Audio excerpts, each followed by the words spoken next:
You know, over the years, I've trout fished in some of the greatest places on planet Earth, and we've been fishing this San Juan River, I don't know, for about 10 or 12 years now, something like that, and always through the Soaring Eagle Lodge, of course, and that's not going to change.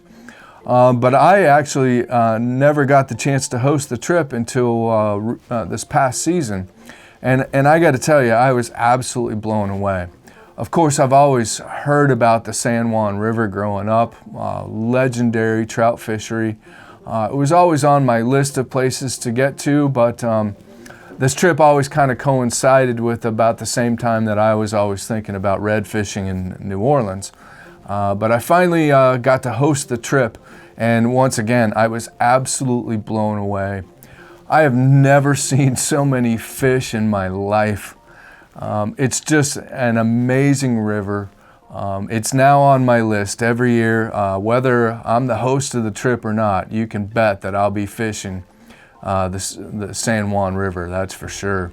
I've just never seen anything like it, and top that off with the fact that the lodge is absolutely fantastic situation. Jeff Massey, the owner, has become a really good friend and a business partner.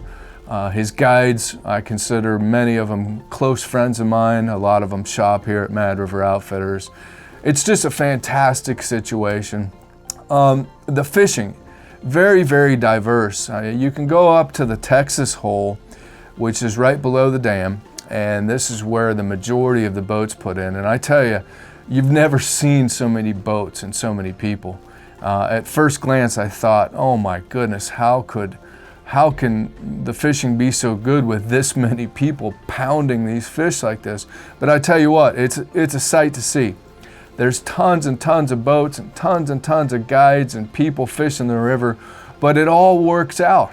You know, everybody kind of has a routine of how they make their way down the river. I was blown away at how polite all the guides were and kind of stayed out of each other's way, and really had a great system. And then once you get down the river a little bit, things spread out.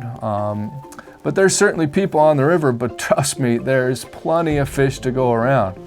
The first morning I remember seeing all those boats and all those people, and then I looked around and half of them had bent rods. And so I knew right then and there we were in for a real treat. The cool thing is there's several different beats. You can go further down the river. In fact, one day I floated the lower river with one of Jeff's guides and we didn't see another angler. And still plenty of fish, and in fact, we caught some big fish. The diversity of the fishing, a lot of nymph fishing, of course, San Juan worms, little midges, small 22, 24s. There's dry fly fishing available, some fairly technical dry fly fishing available, and I of course love throwing streamers, and there's some great streamer water on this river, doing stuff Kelly Gallup style. Plenty of that available, and some big fish to be had on streamers too. If I told you some of the sizes of fish that we caught on this trip, you would definitely call me a liar. So. Amazing fishery. I just can't say enough about it. The San Juan River is a place that I look forward to getting back to every year, and of course the Soaring Eagle Lodge is the place where I head.